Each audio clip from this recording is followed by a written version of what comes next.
evening, everyone. My name is Celeste COF, and today my main claim is how the use of GMOs will have a positive impact on our planet. By GMOs, I mean they're most commonly known as genetically modified organisms. Why I'm bringing this up is because there are many people out there who believe that the usage of GMOs should be banned because they are unhealthy and harm the environment. They also state that genetically modified organisms occupy large surface areas and are linked to intensive monocultural systems that wipe out other crops and ecosystems. And people who are against GMOs also say that thanks to GMOs, there will be a reduction in flavors, traditional knowledge, and food security. My next 2 points to prove this wrong are the following. The uses of GMOs will bring a positive impact on our earth, and first off, they will be a great asset in the mission to end world hunger. Reason number 2 is the uses of GMOs will help improve the nutritional contents of crops. And lastly, the uses of GMOs will help decrease environmental pollution. So before I go into my 3 points, I'm going to give a bit of background information. Today we have the ability to artificially manipulate an organism's genetic material in a laboratory through genetic engineering. In fact, experts say that today about 60 to 70% of the processed food in our country's grocery shelves have genetically modified ingredients or have been genetically modified. Many major crops like corn and soybeans are grown using genetically engineered seeds already.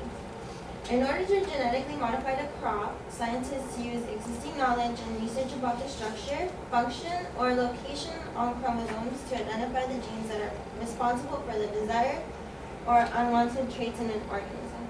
So, for example, papayas tend to have a virus called green spot virus, which causes a papaya to become unedible, therefore they go to waste or they can't be sold. Scientists have had the ability to figure out exactly what gene causes this virus in the papaya and remove it to make it immune. So, on to my first point, GMOs will have a great asset in the mission to end world hunger. The use of GMOs helps the agricultural industry create a higher amount of food at a faster rate. And with our non-stop growing population, it is essential to have the production of food to be at large amounts and rapid rates. The world is projected to hold about 9.6 billion people by the year 2050. Figuring out how to feed all of these people while also advancing rural development, reducing greenhouse gas emissions, and protecting our ecosystem is one of the greatest challenges in our era. Another advantage we have with GMOs is that scientists are able to add more nutritional acids to crops. Time magazine ran a cover story titled Grains of Hope. The article joyfully announced the development of genetically engineered golden rice. So this was rice that was engineered. It wasn't actually golden rice. The new strain of genetically modified rice has genes from viruses and daffodils spliced into its genetics instructions. The result of this form of rice is a golden yellow color, much like the daffodil flowers, and produces beta-carotene concentrate, which the human body normally converts to vitamin A. Nearly 1 million children in the third world countries die every year because they are weakened by vitamin A deficiencies, and an additional 350,000 go blind. Golden rice, said Time, will be a godsend for the half of humanity that depends on rice for its major staple. And it would also be saving all these children that suffer from vitamin A deficiency. The use of GMOs will also help reduce the number of hungry people in the world because crops are now able to expire at a slower rate.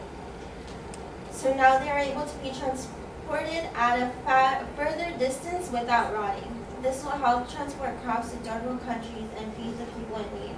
Another perk due to the fact that crops rot at a slower rate is that less crops actually go to waste and they can actually be eaten and put to good use.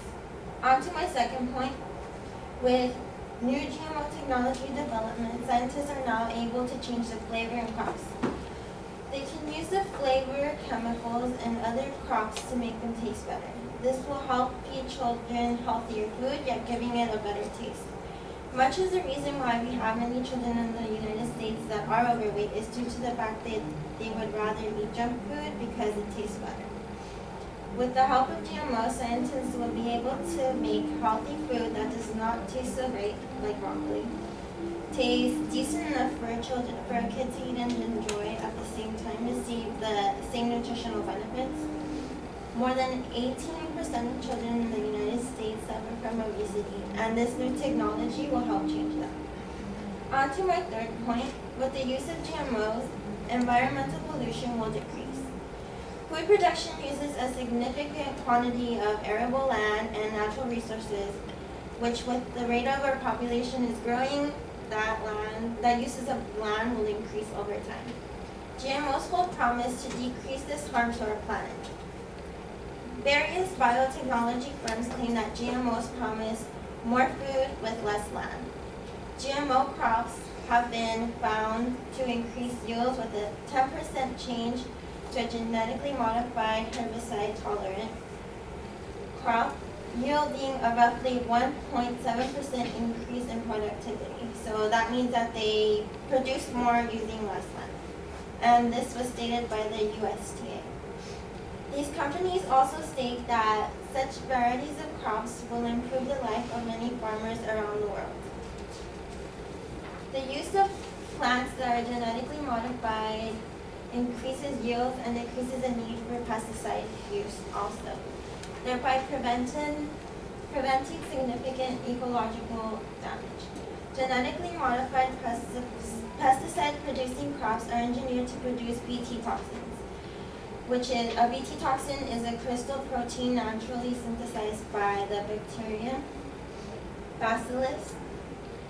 The United States Environmental Protection Agency, also known as the EPA, has found that these toxins do not activate in the human gut, therefore pose no risk to human health. So this would decrease the uses of pesticides and it will not harm human health. The antioxidants are incidental and exhibit low environmental persistence, meaning that they degrade quickly, making them ideal for expression in crops. Bt would be a great additive to crops since it kills out pests, but it is harmless to wild mammals, birds, pets, and humans. Many people believe that GMOs are a monstrosity and that they should be avoided at all costs. However, they do provide many positive benefits to our planet. Plus, most of our food is already genetically modified and we're still here alive and well. So these are the reasons why I believe that the uses of GMOs will have a positive impact on our planet Earth. Thank you.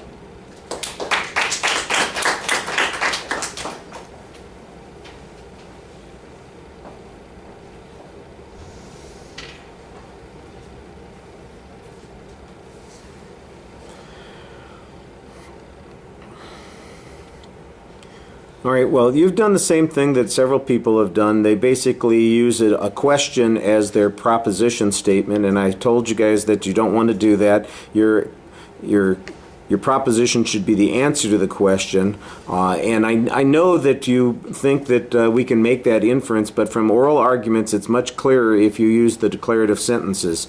I thought you did an okay job setting up a little bit of the controversy in the background, that there's criticism of GMOs.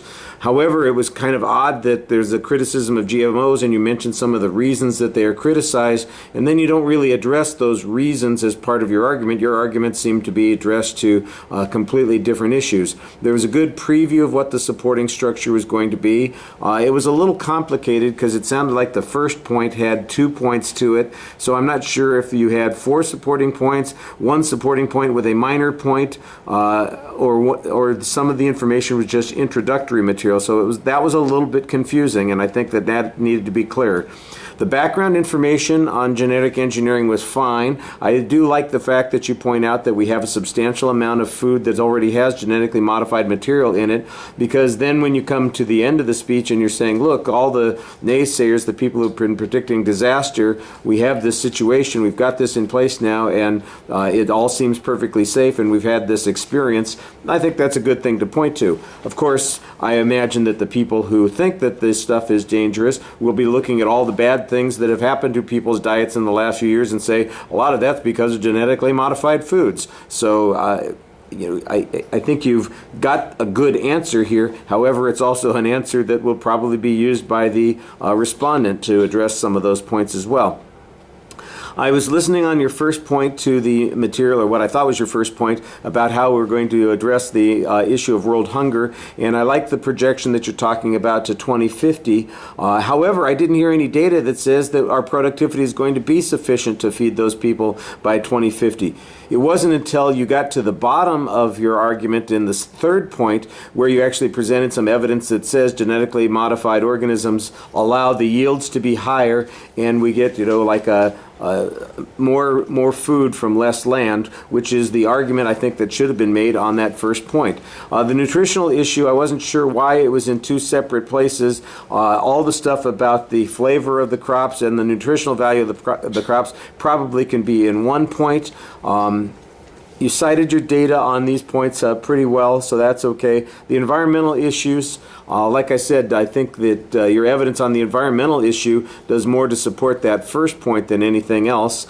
You have several examples that you refer to. That's good, but there wasn't any information on the crop waste, going down, that we're going to have this for longer periods of time and extend. I assume that's probably accurate, but you didn't say. And the whole thing about the toxins in the pesticides needs a little bit more explanation. The problem is, of course, that you're going overtime a little bit, which makes it hard to do extra explanation. So some of the things probably needed to be summarized or simplified a little bit. Speaking of summaries, which I did accidentally, I thought you had a pretty good summary of your position, but the delivery is a little problematic, affecting your credibility because you're having to read so much. I think you also need to project your voice a little bit more. All right, thank you.